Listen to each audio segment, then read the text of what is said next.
Hello everyone, welcome back to my channel Marilyn blogs. আশা করছি যে সবাই অনেক ভালো আছো, আমরাও সবাই অনেক ভালো আছি। আজকে সকালে ঘুম থেকে উঠেই সবার আগে আমার মাথায় যেটা এসেছে যে গরম গরম ভাজির সাথে গরম গরম পরোটা খেতে। তো যেই কথা সেই কাজ, আমি একদম ঝটপট আলু আর গাজর কেটে ঝটপট দুটো ডিম দিয়ে ভাজি করে ফেললাম, আর গরম গরম পরোটার সাথে আজকে খুব মজা করে ব্রেকফাস্ট খেয়েছি। আর অর্ককে পরোটার সাথে আমি ভাজিটা রোল করে দিয়েছি, ওইভাবে খেতে খুব পছন্দ করে। আর আমার মেয়ে পাখি বাচ্চাটা দেখতেই পাচ্ছ ভাইয়ের সাথে সে পরোটা খাচ্ছে, আর এদিকে আমার হাত থেকে সে ভাজির যে গাজরটা আছে সেটা খাচ্ছে। আর তাকে কোনো কিছু না দিয়ে আসলে থাকা যায় না, তার খেতেই হবে আমাদের খাবার। তো সে খুব এনজয় করে খায়, মাঝে মাঝে মনে হয় যে তার নিজের খাবারের থেকে আমাদের খাবার বেশি এনজয় করে খায়। তারপর ব্রেকফাস্ট শেষে চলে এসেছি দোতলায়। এখানে এখন আমি অলরেডি শাড়িটা পরে নিয়েছি, আজকে আমাদের বাইরে যাওয়ার প্ল্যান। তো আমি খুবই ঝটপট রেডি হব, বিশ্বাস করো ঘুম থেকে উঠতে দেরি হয়ে গিয়েছিল, হাতে মাত্র সময় ছিল 30 মিনিট। এই 30 মিনিটের মধ্যে অলরেডি 10 মিনিট চলে গিয়েছে আমি শাড়ি পরেছি। এত তাড়াতাড়ি আমি আমার লাইফে কোনো দিনই আসলে শাড়ি পরিনি। আর বাকি 20 মিনিটে এখন হচ্ছে যে ঝটপট একটু মেকআপ করে নিব। আমি হচ্ছে যে সবসময় মেকআপটা আগে করে তারপর শাড়িটা পরি, কিন্তু সেদিন আসলে আমার হাতে একদমই টাইম ছিল না, যে কারণে আমি যেটা করেছি যে শাড়িটা আগেই পরে নিয়েছি। ভেবেছি যে যতটুকু করা যায় আর কি বাসা থেকে মেকআপ করব, বাকিটা হয়তো আমি গাড়িতে করে নিতে পারবো। তো যাই হোক, আমি একটা সানস্ক্রিন দিয়েছি আর কনসিলার দিয়ে একটু ফেসটা কনসিল করে নিয়েছি। আর বিশ্বাস করো আমি এর ওপরে শুধু একটা লুজ পাউডার দিয়েছি, আর কোনো ধরনের ফাউন্ডেশনও সেদিন আমি ইউজ করিনি। আমি আসলে সচরাচর ফাউন্ডেশন খুব একটা ইউজ করি না, আমি মেকআপ আসলে খুবই অল্প করি। বাট অনেকেই মনে করে যে আমি হয়তো অনেক মেকআপ করি, আমি জানি না কেন ক্যামেরাতে এরকম মনে হয়, আসলে কিন্তু আমি এতটা মেকআপ করি না। বেশিরভাগ সময় দেখা যায় যে আমি ফাউন্ডেশন ইউজ করি না, শুধু লুজ পাউডার অথবা যে প্রেস পাউডার সেগুলোই ইউজ করি আমি বেশি। এই তো আর আমার এই মেকআপের মাঝখানে যেহেতু আমি খুব তাড়ার মধ্যে ছিলাম, রাশের মধ্যে ছিলাম, তো জুলিয়ান এসে আমাকে অনেক হেল্প করছিল। আমার বিউটি ব্লেন্ডারটা ভিজিয়ে নিয়ে এসেছিল, আমাকে ওয়েট টিস্যু দিচ্ছিল। এত শর্ট টাইমের মধ্যে আমি আসলে কোনোদিন এভাবে শাড়ি পরে মেকআপ করিনি।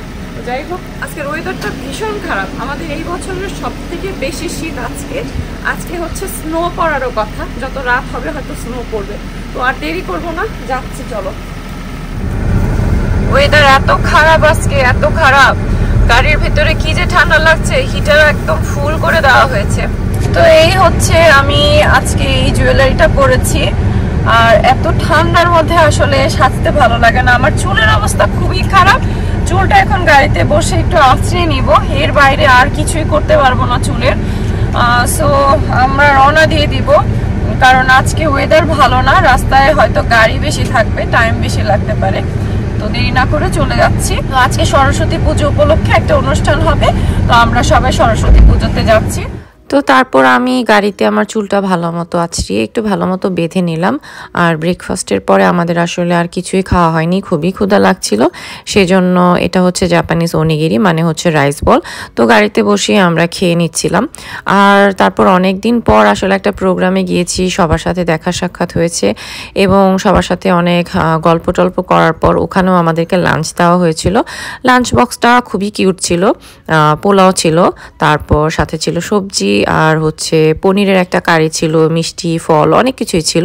সো আমাদের খাওয়া দাওয়া শেষ করে আমরা চলে গিয়েছিলাম মেন হলে, যেখানে কিনা পুজো দেওয়া হচ্ছিল। তারপর এই হলটাতেই হচ্ছে সাংস্কৃতিক অনুষ্ঠানও হবে। তো এখন হচ্ছে সাংস্কৃতিক অনুষ্ঠান শুরু হওয়ার জন্য যে প্রস্তুতি, সেই প্রস্তুতি পর্ব চলছে, আর আমরা এখানে বসে আছি। আর আমার অর্ক হচ্ছে মানে ওর তো আসলে কিছু করার নেই এখানে, তাই ও গেম খেলছে, বসে বসে টাইম পাস করছে।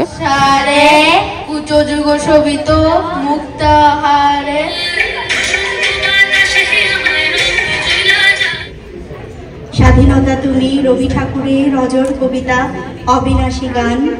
স্বাধীনতা তুমি, কাজী নজরুল, ঝাঁকড়া চুলের বাবরি দোলানো মহান পুরুষ।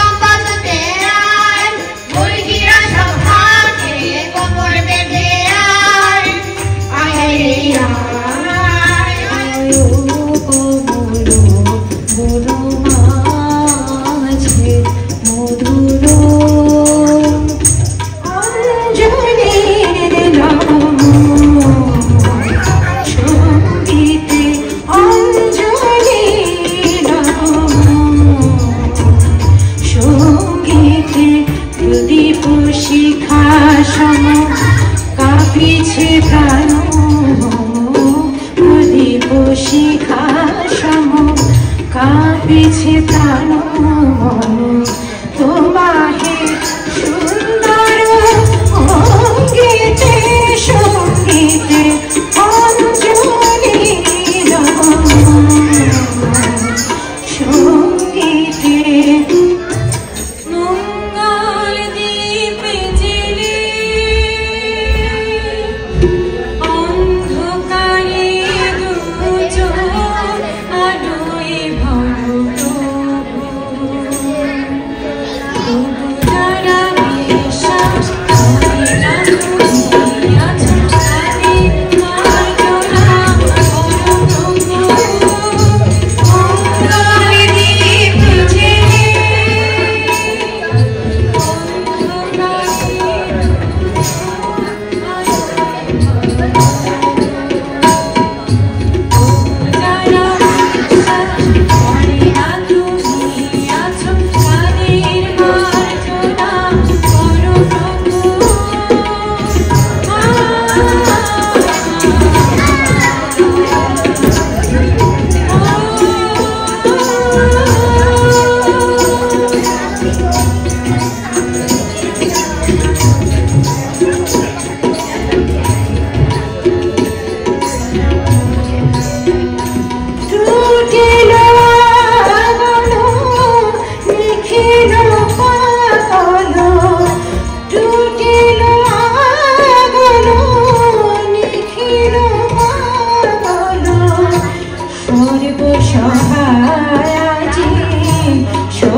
সরস্বতী বিদ্যাবতী তোমায় দিলাম খোলা চিঠি একটু দয়া করো মাগো বুদ্ধি যেন হয় এসব কথা বলছি তোমায় নালিশ করে নয় এসব কথা বলছি তোমায় নালিশ করে নয় সরস্বতী বিদ্যাবতী তোমায় দিলাম খোলা চিঠি একটু দয়া করো মাগো বুদ্ধি যেন হয় এসব কথা বলছি তোমায় নালিশ করে নয় এসব কথা বলছি তোমায় নালিশ করে নয় সরস্বতী বিদ্যাবতী তোমায় দিলাম খোলা চিঠি